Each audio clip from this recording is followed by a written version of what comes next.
మంగళగిరిలో రాష్ట్ర bar council ఎన్నికల సందడి శుక్రవారం కోర్టుల ప్రాంగణంలో కనిపించింది. రిపోర్ట్. రాష్ట్ర స్థాయిలో జరుగుతున్న బార్ కౌన్సిల్ ఎన్నికలకు సంబంధించిన పోలింగ్ శుక్రవారం మంగళగిరిలో జరిగింది. ఈ సందర్భంగా కోర్టుల ప్రాంగణాలు న్యాయవాదులతో కిటకిటలాడాయి. మంగళగిరి కోర్టులలో 172 మంది లాయర్లు ఉండగా 161 మంది ఓటు హక్కు వినియోగించుకున్నారు. ఈ సందర్భంగా ఎన్నికల అధికారి లంక శివరాం ప్రసాద్ మాట్లాడారు.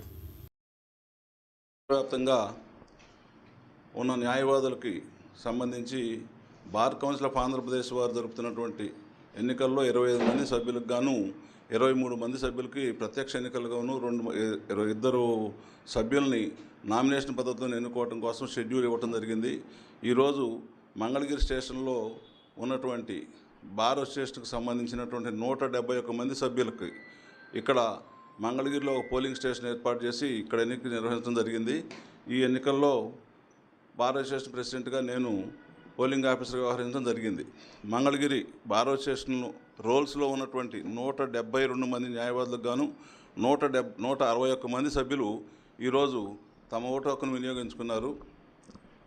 ఈ ఎన్నిక మొత్తం కూడా ప్రశాంతమైన వాతావరణంలో పారదర్శకంగా జరగడంలో అందరూ కూడా న్యాయవాదులు నాకు సహకరించారు. ఈ ఎన్నిక నిర్వహించడంలో నాకు తోటి సభ్యులైనటువంటి రామ్మోహన్ రెడ్డి, ఎన్ఎం వెంకయ్య గారు ఇద్దరు కూడా సహాయకులుగా వ్యవహరించారు. వారిద్దరికీ కూడా నేను ధన్యవాదాలు తెలుపుకుంటున్నాను. అందరూ కూడా ఈ ఎన్నిక సుహృద్భావ వాతావరణంలో జరిపేదానికి సహకరించినందుకు కూడా మా సభ్యులందరికీ కూడా నేను కృతజ్ఞతలు తెలియజేస్తున్నాను.